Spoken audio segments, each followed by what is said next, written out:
Turley was a guy who was an attorney in Los Angeles, in Texas. He sued the Hare Krishna movement in the U.S. for $400 million. He won. It's all about child abuse. And it was a worldwide effort that many, many people participated in, okay? But it was a severe lawsuit. And we didn't have enough money to pay any of it. We had to throw temples into bankruptcy under bankruptcy law. We had to do all kinds of legal maneuvering. And then to try and get all this money raised in the society was very, very difficult, okay? So I came to Mayapur.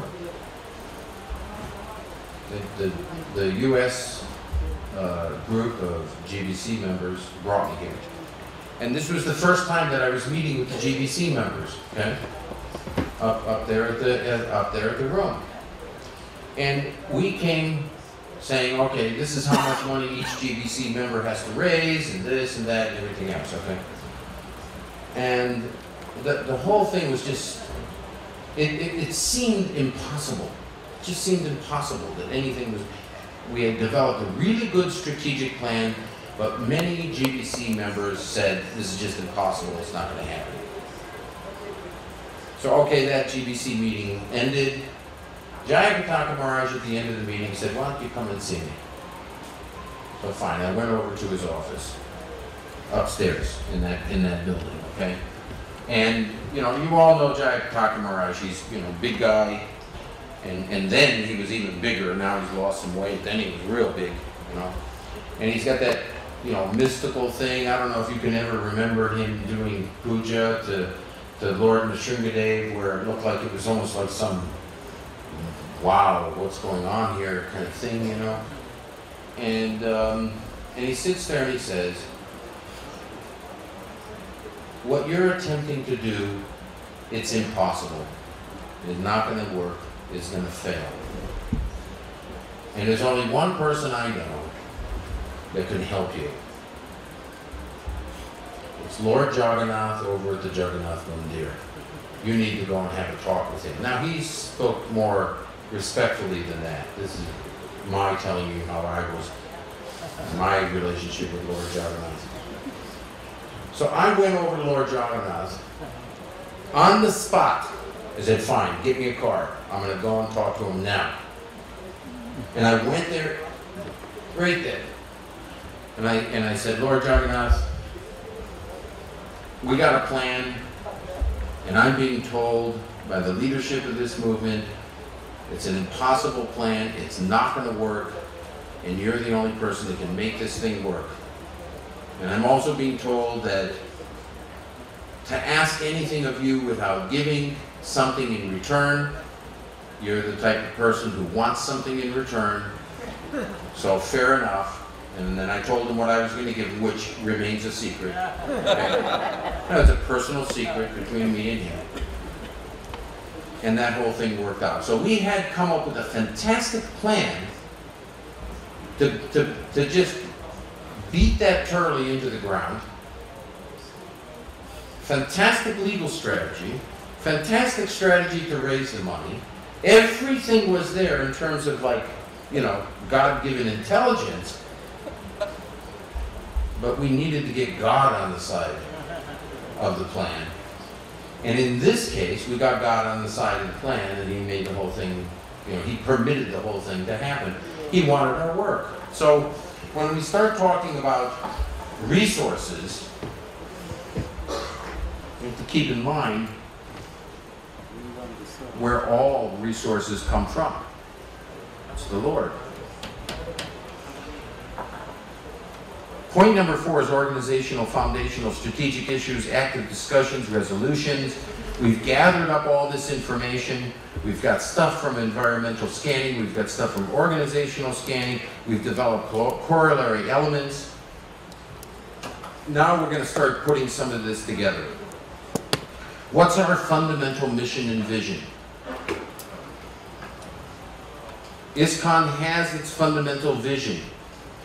Fundamental mission. But now you have to make your expression of that vision, because you're a person who wishes to serve Krishna. And so now you have to create your expression of that mission. Of course it has to be linked with Guru and Gauranga. It can't be outside of Guru and Gauranga, but it should be your expression of that vision, or your team's expression of that vision. You need to do a complete review of all of your strengths and weaknesses based on all of the scanning that you've done. You then need to come up with some strategic planning statements. Here's, how many people have this document here? It's called North America's Strategic Plan Statements. Everybody have a copy of the, let's do it in reverse. Who does not have a copy of this document? Okay, so, Conter, are you still around? Anuradha, is that you?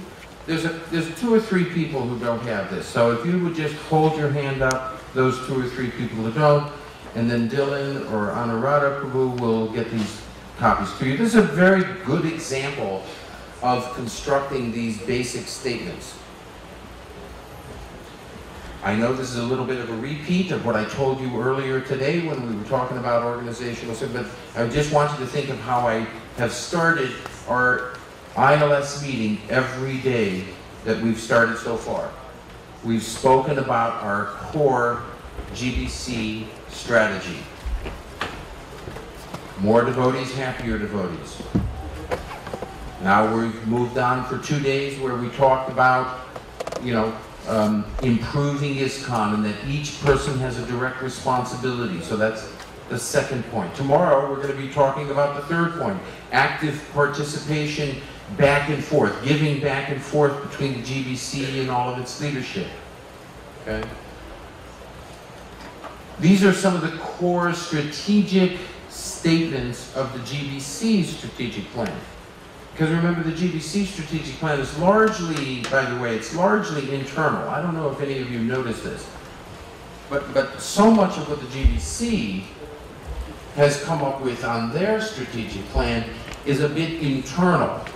Now, there are certain little areas that reach out into the world. There's a little bit of communication element. There's a little bit of outreach element. But for the most part, the GBC is interested in serving you people, okay? Helping you do your job. So therefore, so much of the strategic plan of the GBC is internal. This here is talking about external. Yeah. You still don't have a copy? This devotee? Okay, great. So here you have organizational definition. Okay, so ISKCON is dedicated like that. You can read this. Let's move to the strategic mission statement. You see that there's 3 paragraphs on this. And this is a good model. It's not the only way to make it happen. But that first paragraph is speaking about preaching. Okay? And that was the North American, and at this point in time, that was the North Americans' expression of how they wanted to preach. In a general term, okay? The second paragraph is speaking about how they're going to care for their devotees. Okay? The third paragraph is speaking about the mood of their service. So this is a real good model to use. What are we going to be doing to spread Christian consciousness? What are we going to be doing to care for ourselves? What is the mood that we're going to be doing that in? And then out of all of that comes a core strategy, okay? And once you develop this, then whatever else you're doing, you can say to yourself, hey, is it following this guideline or not? And if it's not following the guideline, then maybe don't do it. Or if what you've decided to do that isn't following the guideline is so fantastic, maybe you need to change the guideline, okay? But at least you're questioning yourself and following something that you've created.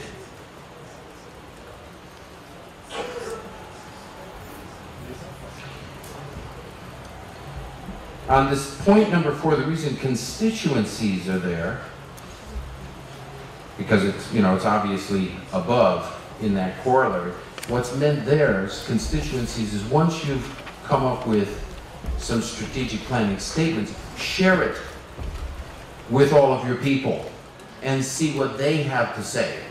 You got this core team, they've come up with good, strong statements. Okay, fantastic, but now let's share it with a greater audience.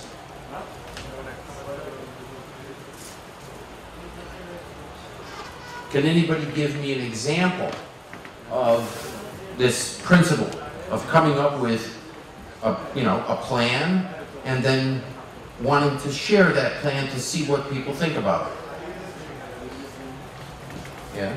We did in Laguna Beach with the monthly Sankirtan. First, in our strategic planning, took around myself, Rupanuja, and Vikash discussed some of the ideas. Okay.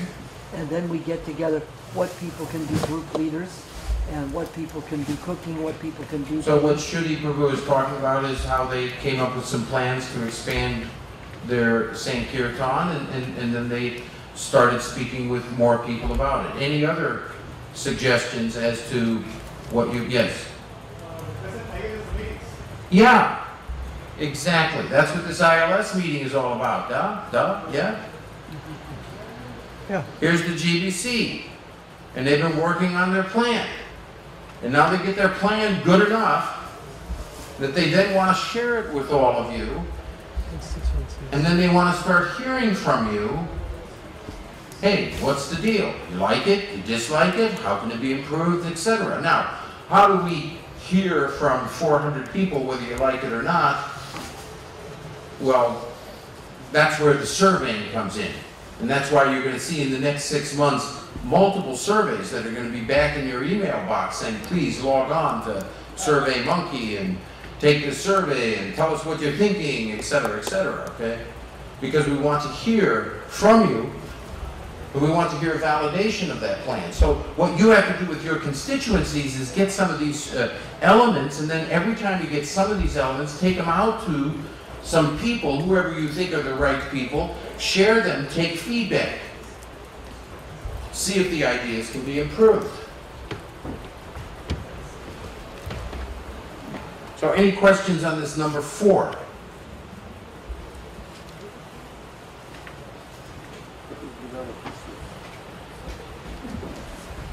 Now, is it that there's no questions because it's just so clear? Or is it what? Did he discuss? Yes. I can't hear you. Speak a little louder. Constituencies. Third one from bottom. Constituencies.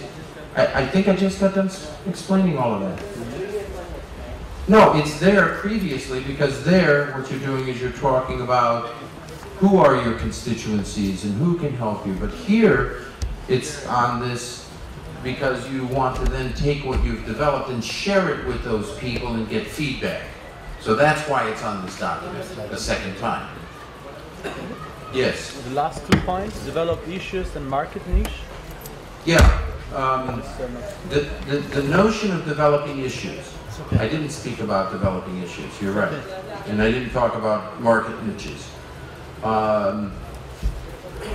Market niches comes from largely comes from the environmental scanning.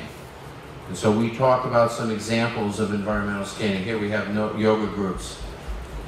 And here we have environmental, sensitivities and stuff like that. So are there, and the notion of market niche comes from standard marketing. Everybody here is familiar with the disciplines of marketing, right? And by the way, within our own heritage, in our own history, who's the person who came up with the marketplace of the holy name? Bhaktivinoda. Bhaktivinoda, okay. So he was a marketeer, right? The holy name. So it's bona fide, that's what I'm saying. So yeah. Develop market niches that are based on the information that you get from your organizational scan. Environmental scan. Okay? Developing issues, That relates to what you might call the identification of problems. So, generally speaking, in creating a strategic plan, you're wanting to look for opportunities. Those opportunities that have remained, you haven't pursued them. And so you're looking for new vistas, new opportunities, but also with strategic planning, you have to also look at issues. Things that need repair, things that need to be solved, problems that need to be solved. If you take a look at the GBC strategic plan, you're going to see actually there's a fair amount of elements on the strategic plan of the GBC that are designed to solve problems. And that's just because historically the GBC wasn't paying attention to a whole lot of what would you call issues that were sensitive and difficult to bring up and start dealing with, like this whole thing of parallel lines of authority. Over here you have the GBC, then you have temple presidents, and then you're running the movement over this way, and then over here you have gurus that are initiating disciples, and then gurus are giving instructions to disciples, and the disciples are going off and doing that, and then over time it's kind of like, well, where's the lines of authority? And who's the boss here? Or are we both bosses? Are the gurus bosses? And the GBC's a boss too? And what, you know, and there's confusion there. And there has been confusion. And then you have temple presidents that are sitting around, they want to tell a disciple to do something, but then the guru is telling them to do something different. And maybe sometimes the guru is telling them to do something different that's in the best interest of that person.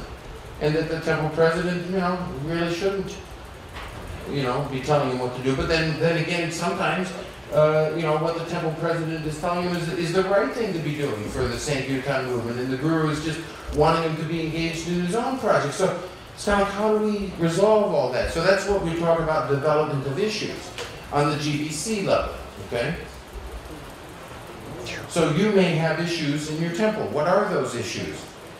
You may choose, as part of your strategic plan, to not just pursue new opportunities to spread Krishna consciousness, but you may choose to solve problems that have been festering or being allowed to be maintained in your temple for long periods of time. That's what that issue is. So, any other questions on slide number 4?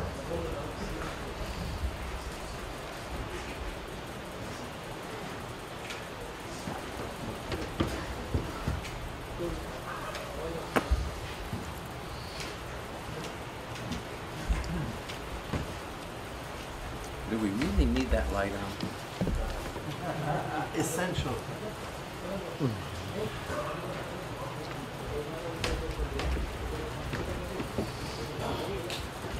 If I had a temple that was, let's say, an average-sized temple, and I wanted to have a fairly strong strategic plan, and I had a team of, say, 10 people that I was going to be working with, these 4 points, 1, 2, 3, 4, to get all of that work done into one place and have it sitting on this table and have 10 people around the table that are ready now to talk intelligently about what that plan should be, I'm going to say that's a month, month and a half's worth of work, maybe 2 months worth of work. I'm going to say that I'm going to engage 10, 12 people in considering it. I'm probably going to have 4 or 5 weekly meetings over that 2-month period of time or so, lasting half a day or so each. Something like that, okay, is the allocation of time that you're going to want to use to develop these first 4. You get a sense of that now? Okay? So once all of that is done, now we actually start putting together a plan. And basically, because we've done some of the groundwork, we're now able to more or less intelligently, but yet at the same time intuitively, decide, okay, what do I want to do? Here's the temple today. I've understood it pretty well. I've been objective. I've used Socratic questioning so that I've gotten down to the bottom line. I understand the environment that I'm working in. I understand things about the city that I'm trying to preach to that I haven't understood previously. I've got all kinds of constituencies, some of the people who initiated devotees, some I haven't seen since the last time Janmashtami happened, but I've called them up and I've asked them if they wanted to participate. I've thought as a temple leader about all the people that I'd like to see engaged who aren't engaged. I've looked at all the people who, you know, could be doing more if I were maybe making them freer to do more, et cetera, et cetera. Got all that together, got all the team together, and if everything is good now, then all I have to do is start saying, okay, fine. Let's now decide what are we going to do. And if all of that stuff is all put together, I can decide what we should be doing with that team in the matter of a one-day item. And in 1 day's time, I'm going to say, okay, fine. We're going to take on preaching, and these are the things that we're going to preach. Boom, boom, boom. And we're going to now make sure that we're going to help devotees, and these are the things that we're going to do. We're going to improve japa, and we're going to try to get everybody to read Srila Prabhupada's books more by doing the following, ... And then we're going to, you know, improve the management systems by taking a few additional courses, or we're going to pull something that came out of the ILS or whatever, ... Now, understand something. The GBC is sharing with you their plans. Their plans aren't just for them. Their plans are for you too. So if you're going to put together a really good strategic plan, one of the things that you're going to want to consider is, okay, here's what the GBC overall plan is. What can I take from that plan that makes sense to bring into my plan? And maybe I can't take everything from that plan, so let me just pull a few pieces out of that plan and then put that stuff into my plan. Now this becomes my temple's plan. This is the stuff we want to do. It's an amalgamation of the things that I know are needed on a local level, and it's also an amalgamation of all the really fantastic things that the GBC is asking me to pay attention to also. Boom, I got a fantastic plan. It's all done in SMART goals. It's got a key result area, whatever those key results areas are. I'm sorry, I just don't know this Prabhu's name. Prabhu, what's your name? No, back here. Huh? Sumitra? Krishna Das. Krishna Das, okay. So remember when we were talking with her, you know, about 45 minutes ago, we said, oh, what's a key result area? It could be a Sunday feast. Yeah, okay. Could be a festival. All festivals. Could be outreach, okay? So remember what you're doing with your strategic plan is you're deciding how big it's going to be. Don't make it so big that you can't handle it. Don't make it so small that it's not challenging. Make it consistent with your resources. Boom, got the plan together. Specific. I want something specific. Measurable. Somehow it has to be measurable. Some things are measured quantitatively, and some things are measured qualitatively. Nonetheless, they have to be measured. Prabhupada was into measuring things. Pretty heavy into measuring things. You go read the history books on his divine grace. He wanted to know how many books were being distributed, how many devotees are being made, how many temples are being opened up. He wanted results. Measurable. Accountable. So who's accountable